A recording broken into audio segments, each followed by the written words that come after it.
شروع اللہ کا نام لے کر جو بڑا مہربان نہایت رحم والا ہے۔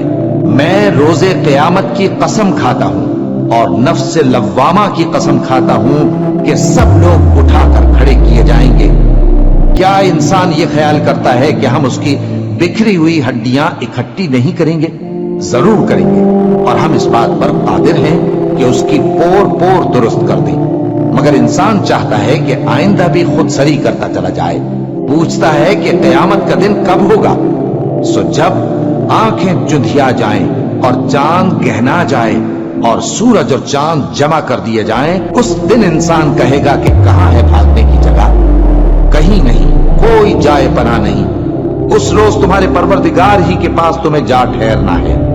اس دن انسان کو جو عمل اس نے آگے بھیجے اور جو پیچھے چھوڑے ہوں گے سب بتا دیے جائیں گے۔ بلکہ انسان آپ اپنا گواہ ہے، اگرچہ عذر و معذرت کرتا رہے۔ اور اے پیغمبر صلی اللہ علیہ وآلہ وسلم، وحی کے پڑھنے کے لیے اپنی زبان کو تیز تیز حرکت نہ دیا کرو کہ اس کو جلد سیکھ لو۔ اس کا جمع کرنا اور پڑھانا ہمارے ذمے ہے۔ سو جب ہم اسے پڑھا کریں تو تم اس کو سنا کرو اور پھر اسی طرح پڑھا کرو۔ پھر اس کے معانی کا بیان بھی ہمارے ذمے ہے۔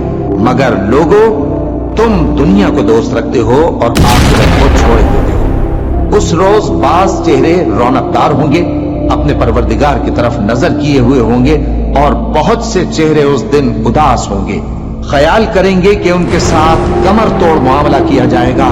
ہاں، جب جان گلے تک پہنچ جائے اور لوگ کہنے لگیں اس وقت کون جھاڑ پھونک کرنے والا ہے، اور اس جاں بلب نے سمجھا کہ اب جدائی کا وقت ہے اور پنڈلی سے پنڈلی لپٹ جائے، اس دن تجھ کو اپنے پروردگار کی طرف کھینچے چلے چلنا ہے۔ پھر ایسے مغرور نے نہ تو پیغمبر صلی اللہ علیہ وآلہ وسلم کو سچا جانا اور نہ نماز پڑھی، لیکن جھٹلایا اور منہ پھیر لیا۔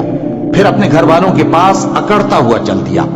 خرابی ہے تیری، خرابی پر خرابی ہے، پھر خرابی ہے تیری، خرابی پر خرابی ہے۔ کیا انسان یہ خیال کرتا ہے کہ اسے یوں ہی چھوڑ دیا جائے گا؟